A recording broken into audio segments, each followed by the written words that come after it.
Hello, welcome to our channel. Hope everyone are doing good. ముందుగా అందరికీ నూతన సంవత్సర శుభాకాంక్షలు. 20 రోజుల తర్వాత వీడియో ద్వారా మిమ్మల్ని అందరినీ పలకరించడం చాలా సంతోషం ఉంది. Much needed break. I was fully relaxing and back with more energy. మనకు ఆ ఊపుని, ఆ ఉత్సాహాన్ని ఇచ్చే వ్యక్తులు కొంతమంది ఉంటారు. వాళ్ళని పలకరిస్తే చాలు మనకు ఎక్కడ లేని ఆనందం, ఎక్కడ లేని సంతోషం. ఎందుకంటే ప్రజల్ని మేల్కొల్పుతున్నాం, ప్రజలకి వాస్తవాలు చెప్తున్నాం, ప్రజల్ని వారిని ఏది మంచి ఏది చెడు అని తెలుసుకునేలాగా చేస్తున్నాం అన్న ఒక తృప్తి ఉంటుంది. సో ముందుగా మనం ఏది చేసినా కానీ పెద్దలతో మొదలుపెట్టడం అలవాటు. ఇంకా నాకంటే భారతదేశంలో సీనియర్ ఎవరూ లేడు. నేనే ప్రపంచాన్ని కనిపెట్టాను, ఆ ప్రపంచాన్ని కనిపెట్టి ప్రపంచానికి నేనే ఆ ప్రపంచాన్ని గిఫ్ట్గా ఇచ్చానని చెప్పుకునే చక్రం బాబా కంటే ఇంకా ఎవరు కూడా మనం మొదలు పెట్టడానికి ఇంకా వేరే వ్యక్తి మనకు కనపడరు. అంటే ఈ మధ్య చాలా సంఘటనలు జరిగినాయండి. ఈ 20 రోజులుగా నేను గమనిస్తూనే ఉన్నాను. మనకు కావాల్సినంత ఖాళీ టైం ఉంది, గమనిస్తూనే ఉన్నాను ఏం జరుగుతున్నాయని. మనం ఏమీ చెప్పకుండానే ఒక వ్యక్తి చంద్రబాబు గురించి చెప్పారు. దాన్ని లాస్ట్లో చెప్దాం. ముందే చెప్తే ఆ ఆసక్తి, ఆ ఉల్లాసం, ఆ ఉత్సాహం అవన్నీ వెళ్ళిపోతాయి. సో చంద్రబాబు గారు మళ్ళీ తనకు అలవాటైన సెల్ఫ్ జాకీని వాడుతూ ఒక మాట అన్నారు. దాన్ని నేను ఫస్ట్ ప్రస్తావించాలనుకుంటున్నాను. ఎందుకంటే ప్రస్తుతం నేను ఉంటున్న దేశంలో ఏదో జరిగింది అని చెప్పేసి ఆయన ఏదో చెప్తున్నాడు. ఒక్కసారి చక్రం బాబా గారు ఏం చెప్తారో వినండి. It's very very important. చివరి వరకు చూడండి, అన్నిటికీ కూడా లింకులు ఉంటాయి. నేను ఒకసారి లండన్కి వెళ్ళి మీ ఎగ్జిబిషన్కి వస్తారంటే మీరు వస్తే దాన్ని డిమాండ్ చేస్తారని వాళ్ళు నా మీద ప్రత్యేకమైన ఇంటెలిజెన్స్ పెట్టే పరిస్థితికి వచ్చారు. అది మన వారసత్వ సంపద. ఎక్కడున్నా ఆ కోహినూర్ డైమండ్ శాశ్వతంగా గుర్తుంటుంది. చంద్రబాబు గారి నైజం ఏంటంటే, వినేవాడు ఉంటే ఈగ విమానం దోలింది అని చెప్తాడు. అక్కడితో ఆగడు. ఆ ఈగకు ట్రైనింగ్ ఇచ్చింది నేనే అంటాడు. అంతటి ఘనాపాటి మన చంద్రబాబు గారు. ఇక్కడ కొన్ని డౌట్స్ ఉన్నాయండి. ఈయన లండన్ వచ్చాడంట. ఓకే, లండన్ వస్తే ఎయిర్పోర్ట్లో ఏమైనా ప్రోటోకాల్ ఉంటుందా? నాకు తెలిసి ముఖ్యమంత్రులకి ప్రోటోకాల్ అయితే ఉండదండి. ఇక్కడ ఎవరు రిసీవ్ చేసుకోవడం కానీ, అంటే ఇక్కడున్న అఫీషియల్స్ రిసీవ్ చేసుకోవడం కానీ అవేమి ఉండదు. ప్రధానమంత్రి వస్తే నాకు తెలిసి ప్రోటోకాల్ ఉంటుంది. ముఖ్యమంత్రులకు ప్రోటోకాల్ ఉందని నాకైతే తెలియదండి. ఎందుకంటే చంద్రబాబు గారు గతంలో ఎన్నోసార్లు అమెరికాకు కూడా వెళ్ళారు. డొనాల్డ్ ట్రంప్ కానీ, లేకపోతే అప్పుడున్న బిల్ క్లింటన్ కానీ, లేకపోతే జో బైడెన్ కానీ, బరాక్ ఒబామా కానీ ఎవరు కూడా వారిని ఎయిర్పోర్ట్లో రిసీవ్ చేసుకోలేదు. చివరికి తను చదువు నేర్పించి సీఈఓ అయ్యేలాగా చేసిన సత్యనాథెల్లో కూడా ఏ రోజు కూడా చంద్రబాబు గారి కోసం ఎయిర్పోర్ట్కి వచ్చిన దాఖలాలు లేవు. పోనీ వాళ్ళ ఇంటికి పిలిచి కాఫీ టీ ఇచ్చిన దాఖలాలు కూడా లేవు. సో లండన్ వచ్చాడంట, ఏదో ఎగ్జిబిషన్కి వెళ్తా అన్నాడంట. అక్కడ ఎగ్జిబిషన్లోనో ఇంకోటో ఉండదండి. లండన్ బ్రిడ్జ్ దగ్గర ఒక ఫోర్ట్ లాంటిది ఒకటి ఉంటుంది. దాన్ని ఇప్పుడు ఏం చేశారంటే వాళ్ళు ఒక మ్యూజియంలా చేశారు. అక్కడ కోహినూర్ డైమండ్ ఉంటుంది. సో చంద్రబాబు గారు లండన్ వచ్చినప్పుడు కోహినూర్ డైమండ్ అడుగుతారని చెప్పేసి ఆయన మీద ఇంటెలిజెన్స్ వాళ్ళు నిఘా పెట్టారంట. ఎవరు ఆ నిఘా పెట్టింది? ఏ ఇంటెలిజెన్సు? ఆ ఇంటెలిజెన్స్ పేర్లు చెప్పగలరా? మీకు ఇన్ఫర్మేషన్ ఎక్కడి నుంచి వచ్చింది? అంటే డబ్బాలు కొట్టచ్చు కానీ మరీ ఇంతగా కొడితే ఇది 95 కాలం కాదు. అది కూడా ఒకటి చూపిస్తాను మీకు. ఇది 95 కాలం కాదు, ఏదైనా జరిగిపోద్ది, చలామణి అవుతుంది అనుకోవడానికి. డబ్బా కొట్టినా అందులో ఒక అర్థం పరమార్థం ఉండాలి. నేను యూకేలో ఇన్ని సంవత్సరాలుగా ఉన్నవాడినిగా నేను చెప్తున్నానండి. నాకేం చంద్రబాబు మీద కోపం లేదు, కానీ ఇక్కడ ప్రజలు రాజకీయాల గురించి మాట్లాడేది చాలా తక్కువ. మీరు నమ్మరు కానీ ఇప్పుడు మా టీం ఒక 50 మంది ఉన్నారు. నా 2 ప్రాక్టీస్లో ఒక 50 మంది దాకా పనిచేస్తారు. అందులో 45 మంది నేను బాండ్ పేపర్ మీద రాసిస్తానండి. యూకే ప్రధాని ఎవరంటే కూడా వాళ్ళు నాకేం పని ఉంది అంటారు. నిజంగా ఇది నేను అంటే యూకే ప్రధాని ఒక విజనరీ కాదనే ఉద్దేశం కాదు, కానీ వాళ్ళకి రాజకీయాల మీద ఇంట్రెస్ట్ ఉండదు. They never talk about politics. ఇక ఎక్కడో ఉన్న ఆంధ్రప్రదేశ్లోని ఒక రాష్ట్ర ముఖ్యమంత్రికి ఒకసారి ముఖ్యమంత్రి అయితే రెండోసారి కాడు, అతన్ని గుర్తుపెట్టుకుంటారండి. అతను వచ్చినాడు అని చెప్పేసి నిఘా వర్గాలు, ఈయనకు మన పవన్ కళ్యాణ్కి నిఘా వర్గాలు భలే ఉప్పందిస్తుంటాయి. అంటే వాళ్ళు అట్లా ఫీల్ అవుతుంటారు. నేనేం జోక్ చేయట్లేదు. ఇప్పుడు అదే వీడియో మీకు చూపిస్తాను. ఆయన ఎలా ఫీల్ అవుతుంటాడో అన్నది ఇంకొక చక్కటి ఉదాహరణ చూపిస్తాను. బట్ కరాఖండిగా నేనైతే చెప్పగలనండి, యూకేలో ఈయన మీద ఎవరు నిఘా పెట్టలేదు, పెట్టాల్సిన అవసరం లేదు. నా కోహినూరు ఇవ్వు అంటే నేను ఇవ్వను, నేను ఇస్తాను అని చెప్పేసి ఏం బేరాలు ఆడతారా? ఫస్ట్ ఆఫ్ ఆల్ నువ్వు ఎవరివి? పాయింట్ ఈజ్ నీకు అడిగే అర్హత ఏముంటుంది? ఇప్పుడు నేను కూడా అడుగుతాను, నా కోహినూర్ నాకు అని. పిచ్చోని చూసినట్టు చూసి పక్కకు పో అంటారు. ఇక్కడ వాళ్ళు మళ్ళీ తిట్టడం అవన్నీ కూడా చేయరండి. I'm afraid, I can't do that అంటారు. నా వల్ల కాదు, ఇట్స్ బియాండ్ మై లెవెల్ అని చెప్పేసి ఏదో ఒకటి చెప్తారు అంతే నవ్వుతూ. అంటే మనసులో వాళ్ళు అనుకుంటారు ఎవడరా పిచ్చోడని. ఎగ్జాంపుల్ చెప్తున్నాను. సో ఇప్పుడు చంద్రబాబు గారు ఆయనకు ఊహించుకొని ఎట్లా మురిసిపోతారు అనే దానికి ఇంకొక వీడియో చూపిస్తుంది చూడండి. మీకు ఒక పుస్తకం చదివే అంత టైం కూడా లేదు. నేను చదవక్కర్లేదు. నేను విజనరీ. నేను విజువలైజ్ చేసి చెప్తా ఉంటాను. నేను అలెక్సా పెట్టాను. గవర్నమెంట్ లో రాబోయే రోజుల్లో అలెక్సా నాకు కరెంట్ రావడం లేదు, నువ్వు కనుక్కొని చెప్పమంటే అది చెప్తుంది. అలెక్సా నాకు పెన్షన్ రాలేదు నెల, ఏంటి కథ అంటే అది చెప్తుంది. లేకపోతే ఇప్పుడు నీళ్లు రావడం లేదు, కథ ఏంటని చెప్పే పరిస్థితి తీసుకొస్తాం. మీరు గమనించారా? బాబు విజువలైజ్ చేసి అన్ని చెప్పేస్తారంట. ఎవడో కనిపెట్టిన దాన్ని వాడుకొని అది నేను కనిపెట్టినట్టు బిల్డప్ కొట్టుకోవడం బాబుకు అలవాటు. ఇప్పుడు కంప్యూటర్ ఎవరు కనిపెట్టారంటే టక్కున చెప్పడం కష్టం. సెల్ ఫోన్ ఎవరు కనిపెట్టారంటే టక్కున చెప్పడం కష్టం. డ్రోన్స్ ఎవరు కనిపెట్టారంటే టక్కున చెప్పడం కష్టం. ఏఐ ఎవరు కనిపెట్టారంటే టక్కున చెప్పడం కష్టం. అలెక్సా ఎవరు కనిపెట్టారంటే టక్కున చెప్పడం కష్టం. కానీ బాబు గారు మాత్రం వాటన్నిటికీ నేనే కర్త కర్మ క్రియ అని డబ్బా కొట్టుకుంటుంటాడు. అంటే ఇంకా నవ్విపోదురు కాక నాకేంటి అనేది ఆయన ఫిలాసఫీ. ఇప్పుడు ఏఐకి నేనే ఫాదర్ అంటాడు చూడండి. అప్పుడు సెల్ ఫోన్ నేనే కనిపెట్టినా, కంప్యూటర్ కనిపెట్టిన వాళ్ళు కూడా ఇంత డబ్బా కొట్టుకోరండి. అటువంటి వ్యక్తి ఇంకా మీరు అంటే అలవాటు పడాలి కదా ఈ వ్యక్తి యొక్క గొప్పతనం గురించి. ఇంకా 1-2 వీడియోలు చూపిస్తాను.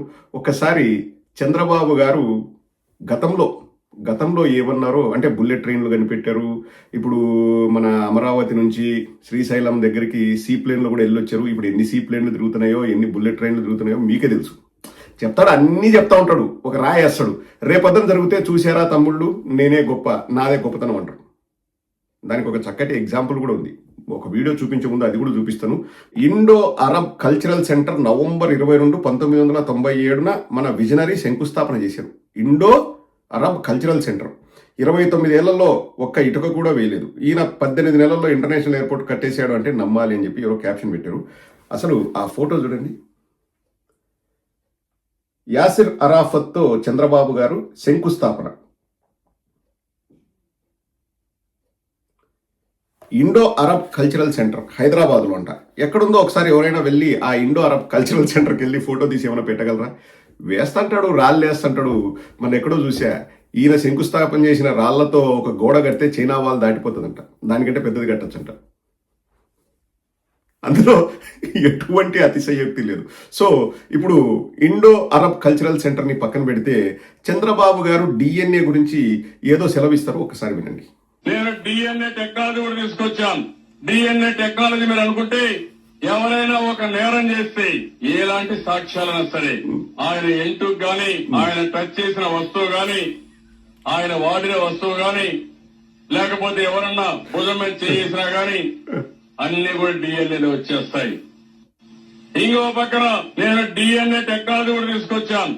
డిఎన్ఏ టెక్నాలజీ మీరు అనుకుంటే ఎవరైనా ఒక నేరం చేస్తే ఎలాంటి సాక్ష్యాలైనా సరే, ఆయన ఎంటుకు గాని, ఆయన టచ్ చేసిన వస్తువు గాని, ఆయన వాడిన వస్తువు గాని, లేకపోతే ఎవరన్నా భుజం మీద చేసినా గాని.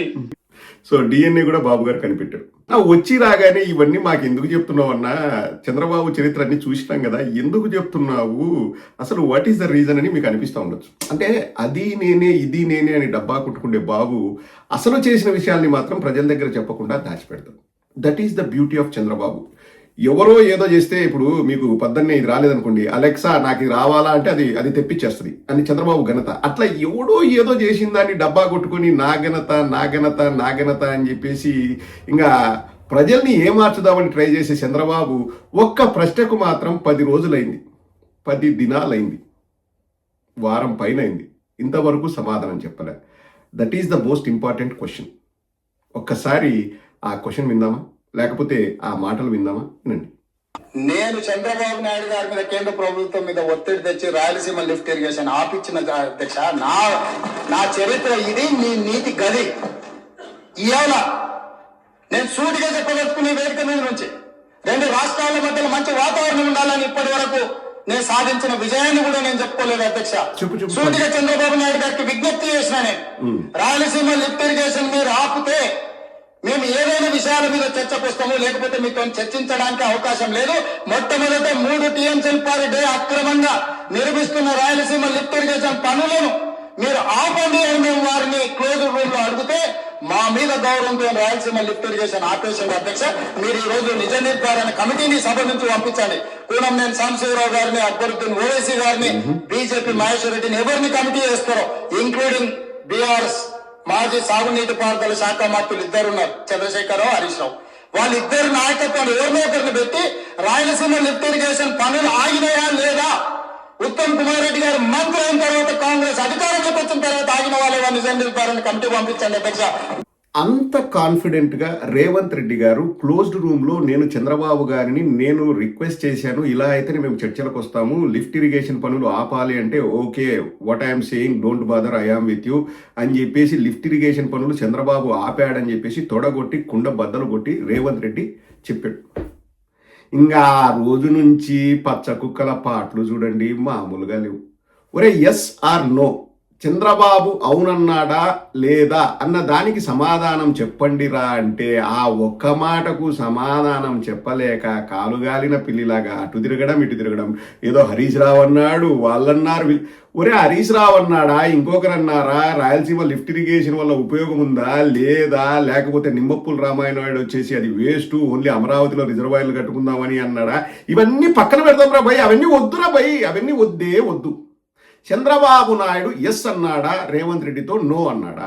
ఇప్పుడు చంద్రబాబు నాయుడు బయటకు వచ్చేసి రేవంత్ రెడ్డి అబద్ధం చెప్పాడు, రేవంత్ రెడ్డి ఎవరు కొన్కిస్కా గొట్టంగాడు, రేవంత్ రెడ్డి ఎవరు నా శిష్యుడు, రేవంత్ రెడ్డి ఎవరు నా చెంచా, నేను రేవంత్ రెడ్డితో చెప్పడం ఏంటి, ఏ రేవంత్ రెడ్డి ఖబర్దార్ జాగ్రత్త ఉండు, ఒళ్ళు బలిసిందా నీకు అని చెప్పేసి నేను ఆ మాట అనలేదు, నాకు రాయలసీమ మీద ప్రేమ ఉందని చంద్రబాబు నాయుడు ఎందుకు చెప్పలేకపోతున్నాడు?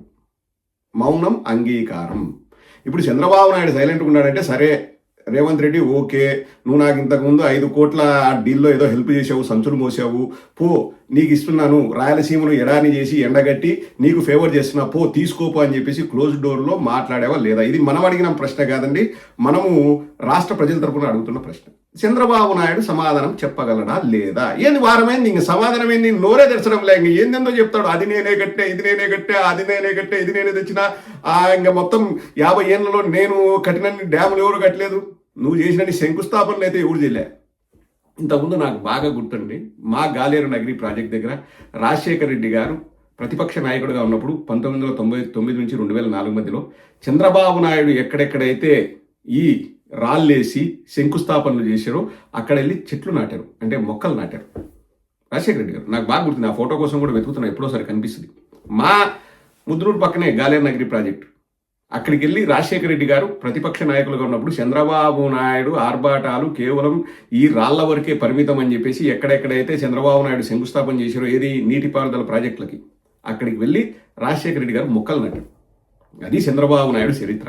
ఇంకేమన్నా మాట్లాడితే ఇంకా నాది ఇంత, ఇంకా నేను అలెక్సా కనిపించినా మీకు 18 రాకపోతే అలెక్సాకు ఫోన్ చేసే వస్తుంది, ఇంక ఈ డబ్బాలు ఈ గఫాలు డిఎన్ఏ నేనే, బుల్లెట్ ట్రైన్లు నేనే, సీప్లేన్లు, ఈ డబ్బాలు కొట్టాడంటే కొడతారు. ఎన్ని మాట్లాడతారండి. అంటే ఒక సామెత ఉంది, ఆశకు హద్దుండదు ఇంకా జీకి సిగ్గుండదు అని. నేను అది డైరెక్ట్గా మాట్లాడలేను. సో ముగించే ముందు మనం ఎందుకు చంద్రబాబు గారిని తిట్టడం, మనం తిట్టకూడదు. పవన్ కళ్యాణ్ ఏదో అంటాడో అది చెప్పేసి ముగించేద్దాం. ముఖ్యమంత్రి గారి అభివృద్ధి దులపోతు పాలించినట్టు అభివృద్ధి జరగదు, ఎగిరి తంతది మళ్ళీ వెనక్కి వెళ్ళి పడతాం, అది వాళ్ళకి చేసే అభివృద్ధి. 2050 విజన్ ఉంటాయి ఆంధ్రప్రదేశ్ కి. దొడ్లో దులపోతు ఈనింద్రా అంటే వంటగదిలోకి వెళ్ళి వెండి కింద తీసుకున్నారా, జున్నుపాలు పితుకుతాం. దొడ్లో దున్నపోతు ఈనింద్రా అంటే వంటగదికి వెళ్ళి వెండి గిన్నె తీసుకురా పాలు పితుకుదామన్నట్లుంది చంద్రబాబు నాయుడు విజనరీ. విజన్ 2050 అంటాడు. ఇప్పుడు ఏడ్చాల్సింది ఏడ్చేది లేదు కానీ విజన్ 2050 అంటే విజన్ లేదు, ఇస్తరాకులకు కట్టా లేదు అని చెప్పేసి పవన్ కళ్యాణ్ గారు 2018లోనే ఇప్పుడు అన్న మాటలండి. ఇప్పుడంటే వాళ్ళు ఇంకా ఆయనది వేరే టాపిక్లండి, ఏ ఎండగా గొడుగు, ఇంకా అది వేరే టాపిక్, ఇంకో రోజు మాట్లాడుకుందాం. కానీ చంద్రబాబు గారి మాటలు నీటి మీద రాతలు. ఇప్పుడు ఇది నేను చెప్పింది కాదు, స్వయంగా పవన్ కళ్యాణ్ కూడా చెప్పాడు. యాసిర్ అరాఫత్ వచ్చినప్పుడు ఇండో అరబ్ కల్చరల్ సెంటర్కి శంకుస్థాపన చేశాడు. ఏమైంది అది? ఏమైంది? రేపు ఎవడైనా ఇండో అరబ్ కల్చరల్ సెంటర్ కట్టాడు అనుకోండి, నాది అంటాడు. లైవ్ ఎగ్జాంపుల్ చూపించనే లేదా? లేదు ఎవరైనా ఇండో అరబ్ కల్చరల్ సెంటర్ ఉంటే హైదరాబాద్ అక్కడ వెళ్ళి ఫోటో తీసి కొట్టి పంపించండి. చంద్రబాబు గారు మీకు సూటి ప్రశ్న ముగించే ముందు, క్లోజ్డ్ రూమ్లో రేవంత్ రెడ్డితో మీరు మాటామంతి చేశారా లేదా? రాయలసీమ లిఫ్ట్ ఇరిగేషన్ అవసరం లేదు, రాయలసీమ ఎడారైనా నాకేం ప్రాబ్లం లేదు, నువ్వు బాగుండు రేవంత్ రెడ్డి, నువ్వు నా శిష్యుడి అని మీరు అన్నారా లేదా? ఎస్ఆర్ నువ్వు ఏం దమ్ ధైర్యం లేదా? ఇప్పుడు ఎస్ఆర్ నువ్వు చెప్పడానికి దమ్ ధైర్యం లేదా? లేకపోతే కంఫర్ట్ లేదా? ఆ వీడియో మీకు కంఫర్ట్ లేదా?